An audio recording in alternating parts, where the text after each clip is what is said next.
Snow White and Rose Red were two sweet girls who lived at the edge of the enchanted forest with their lonely mother, who remains lonely, alas, throughout this story. But they were friends of all the denizens of the forest, and they played happily in and among the woods and out in the open fields and at the great bluffs that overlooked the wide world. They knew no fear, for they moved as though they were watched over by guardian angels. Until one winter, close within their little cabin, while the wind was whining all about their slender walls, a great noise came crashing through the house, booming at their door, a low voice calling, "Oh, please let me in from the cold. It bites me to the bone. I only beg the warmth of your heart. Let me in, let me in." And the girls cowered in the corner, but their mother, their brave mother, stepped up to the door and, peering through a crack, found herself looking into the deep, sad eyes of a great bear.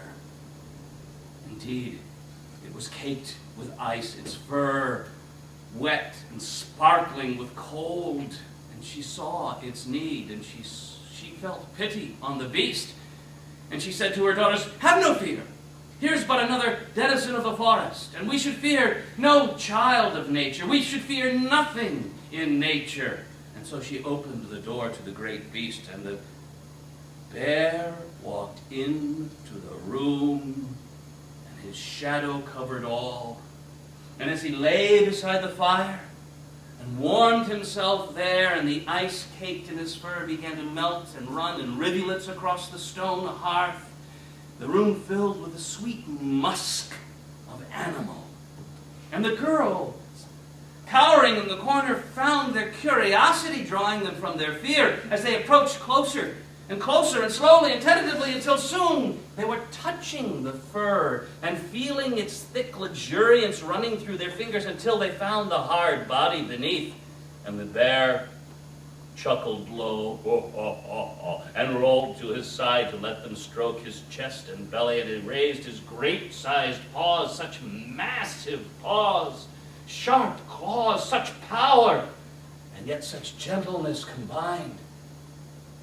Well, it was no time at all before the girls and that bear were great companions, playing throughout the winter in that little shuttered cabin, each taking turns riding the bear's back, feeling his hard, muscular body between their legs, sometimes tickling him, jumping upon him. Sometimes they would take a hazel twig and play at swords, swatting at him, and he would move his massive paws back and forth in the air, and they would marvel at his power and his agility, and then he would fall feigning wounds and calling out, "Oh, ho, ho, Snowy White and Rosy Red, will you beat your lover dead? Oh, ho, ho, ho, ho." And at night, they would curl up in the living warmth of his fur and sleep. And so winter passed, and the world began to wake from its winter's sleep. And as the earth was in a fever of softening for spring, that bear rose before them and said, "Snowy White and Rosy Red, now I must go. It is spring. I must come out of my winter den and back out into the wide world." Oh, but they pleaded with their friend, clutching his fur in their little fingers, "Please, please, don't go." And he said, "Oh, Snowy White and Rosy Red, will you beat your lover dead?" And he pulled himself away so quickly that the fur tore off in their fingers. And where they had pulled, they saw, for a moment, glints of gold as he walked off into the woods. Well, winter was fading, and the world was warming with a fever, and the earth was sweating out daffodils and dogwoods, and so the two girls went running out into the world to feel the softening earth smush up in mud between their toes, and to smell the steam rising from the passing winter, and to crack the remaining little sheets of ice that were still falling away in the sunlight. And they went off playing into the deep and deeper woods among the dripping roots and the dark places, feeling the world rising from its slumber. And one such day, out in the dark woods, they heard nearby a sound of distress, a yowling, calling, yelling, "Ah, help me!" As they ran through the rooted forest, they found a strange red-faced little man with a long, long beard, the end of which was caught in the cleft of a fallen tree.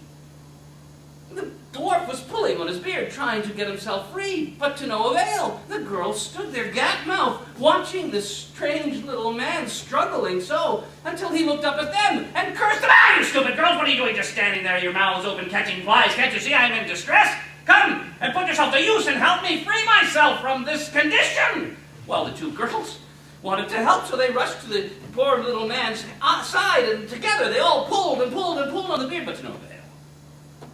So, eventually, Rosette thought of the scissors that she carried in her apron pocket.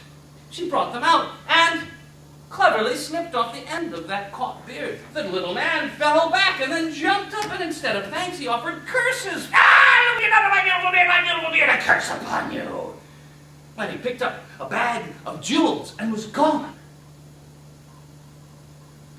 Now, you and I might find such a thing exceptional, but this is a fairy tale, and it was in enchanted woods, and so the little girls made no notice of such things. They just went on with their life in the forest in the springtime, happily playing, and one day they were out barefoot, raising their skirts about their waist and walking into the ice snow melt of the stream, feeling the water course past their thighs. When up in the rushes they heard again that yelling sound, "Ah, help me! They went running to see what was happening, who was calling, and there again was that little red-faced man, his beard caught in a fishing line, the end of which was caught on a great-sized fish, too strong for that little man to manage, and so the fish was now pulling him across the mud bank into the deep current. "Help me, you stupid girl! Can't you see my trouble?" Well, again, the two girls went rushing to the little man's help, and all three pulled and pulled to no avail. So again, out came the scissors, and off came a piece of the beard, and back fell the little man, and up he jumped. "Ah, no, you're not a little beard, I get over beard, I curse upon you!" He picked up a bag of pearls, and was gone.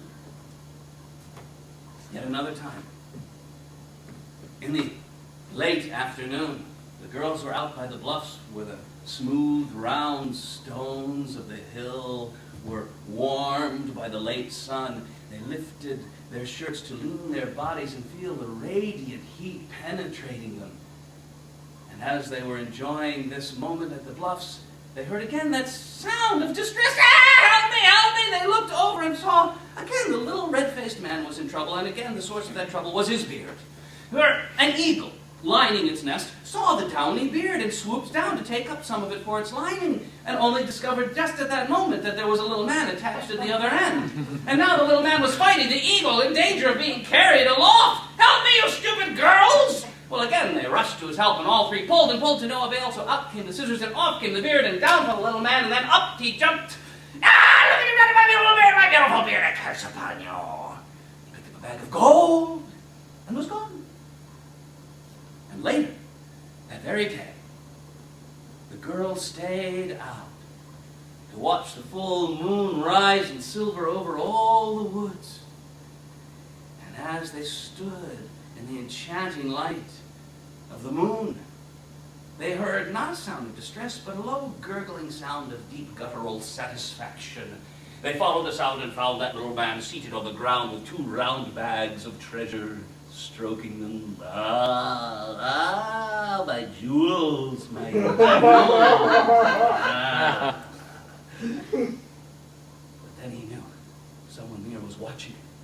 He looked up to catch the girls there in their hiding place. "I see you there. Don't you think you can hide from me? I know what you're after. All this time you've been after my treasure. Well, you won't get it, do you hear me? You won't, for I'll take it away." He jumped up to go into his little cave, but blocking the entrance of the cave was a great bear, looming large in the moonlight. And the little man said, "Oh, Mr. Bear, please don't hurt me. I'm of no use to you. I'm just a scrawny little bony dwarf.